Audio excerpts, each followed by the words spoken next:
Good morning, students. We are on page number 36, 2.7 Population Policy in India. India में population control के लिए कौन कौन सी पॉलिसीज़ बनाई गई? It will be clear from the discussion in this chapter that population dynamics is an important matter and that is crucial affects the developmental perspectives of the nation as well as the health and well-being of the population. So population का ज़्यादा होना या कम होना ये एक बहुत ही ज़्यादा important perspective है गवर्नमेंट के लिए। एंड जितनी पॉपुलेशन ज़्यादा होगी उतनी ही लोगों को हेल्थ प्रॉब्लम्स ज़्यादा होंगी, उतना ही लोगों का वेलबींग कम होगा। जितनी पॉपुलेशन कम होगी उसके फ़ायदे ज़्यादा होंगे। This is particularly true of developing countries who have faced special changes in this regard. So developing countries में हमेशा पॉपुलेशन ज़्यादा होती है क्योंकि वहाँ पर लोगों को अपॉर्चुनिटीज़ बहुत ज़्यादा मिलती हैं and people tend to move from rural to urban places. It is hardly surprising, therefore, that India has had an official population control policy more than half a century. So, India was the first country to announce its population control policy, and it was done in 1952. The population policy took the concrete form of National Family Planning Program. So वो family policy का नाम क्या था, population policy का नाम क्या था? The national family planning programme. The broad objective of this program have remained the same to try to influence the rate and pattern of population growth in social desirable directions. So इस चीज़ का main motto क्या था, इस programme का main motive क्या था, objective क्या था कि ग्रोथ कम करनी है पॉपुलेशन की जितनी ज़्यादा हो सके. In the early days, the most important objective was to slow down the rate of population growth through the promotion of various birth control methods. तो इन्होंने क्या किया, बहुत सारे बर्थ कंट्रोल मेथड्स लॉन्च कर दिए एंड लोगों को समझाया कि जितनी पॉपुलेशन कंट्रोल्ड होगी उतनी ही पब्लिक हेल्थ स्टैंडर्ड्स में इम्प्रूवमेंट आएगी. पब्लिक अवेयरनेस लाया.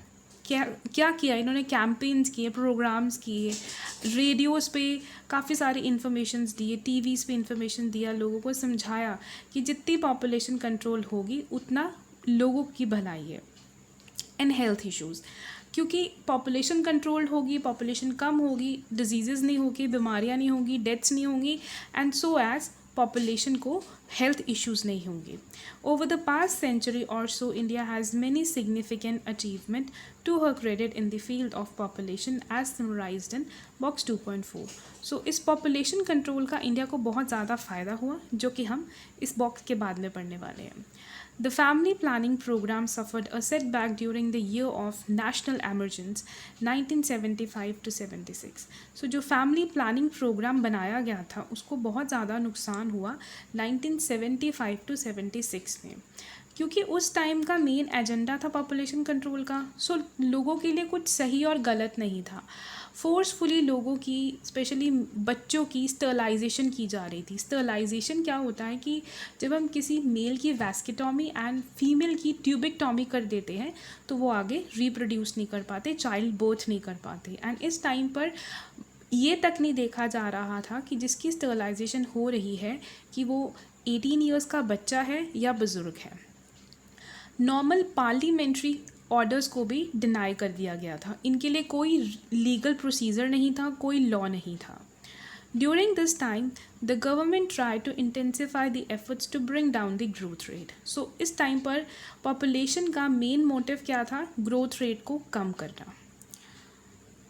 So here in this box we'll see the advantages of the population control. So crude birth rate जो कि 1951 में 40.8% था वही 2004 में 24.1% रह गया.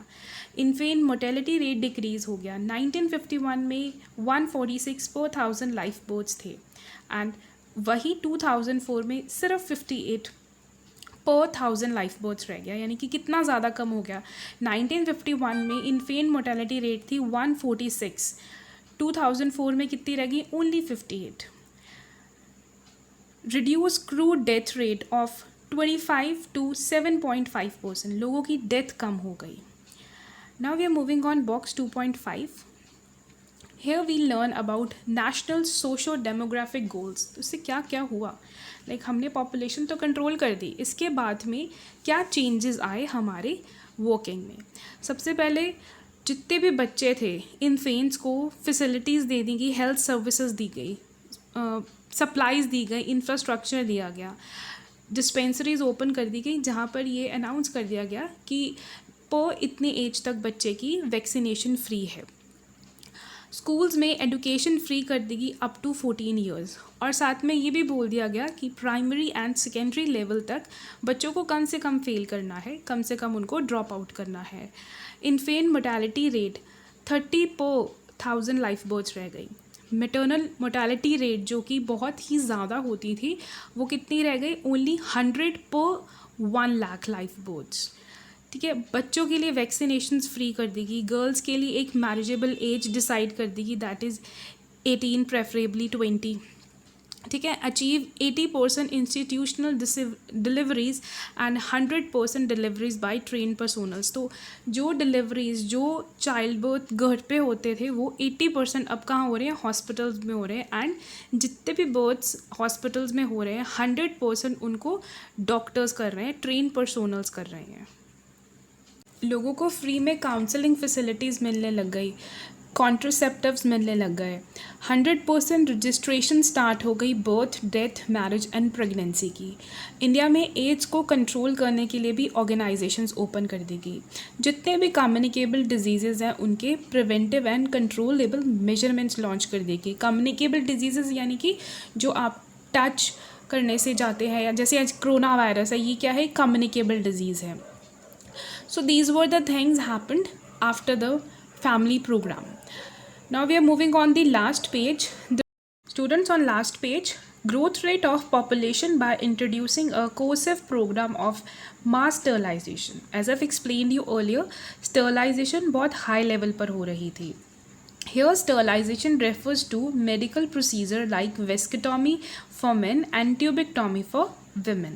So vasectomy होती है मेल्स में and tubectomy होती है women से, which prevent contraception and childbirth. So vasectomy and tubectomy से childbirth नहीं हो पाएगा. Vast number of mostly poor and powerless people were forcibly sterilized, and there was massive pressure on lower level government officials like school teachers or official workers.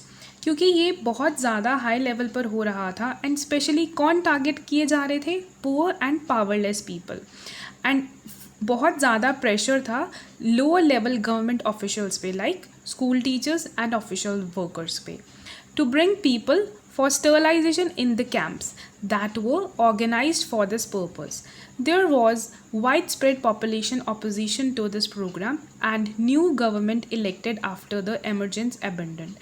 क्योंकि लोगों को ये programme पसंद नहीं था, लोगों को फोर्सफुली स्टेरिलाइजेशन करवाई जा रही थी, तो लोगों ने इस चीज़ को बहुत ज़्यादा अपोज किया, और जब गवर्नमेंट चेंज हो गई तो ये प्रोग्राम भी अबेंडन हो गया, और इस प्रोग्राम को नया नाम दे दिया गया, रीनेम कर दिया गया as the national family welfare programme after the emergence.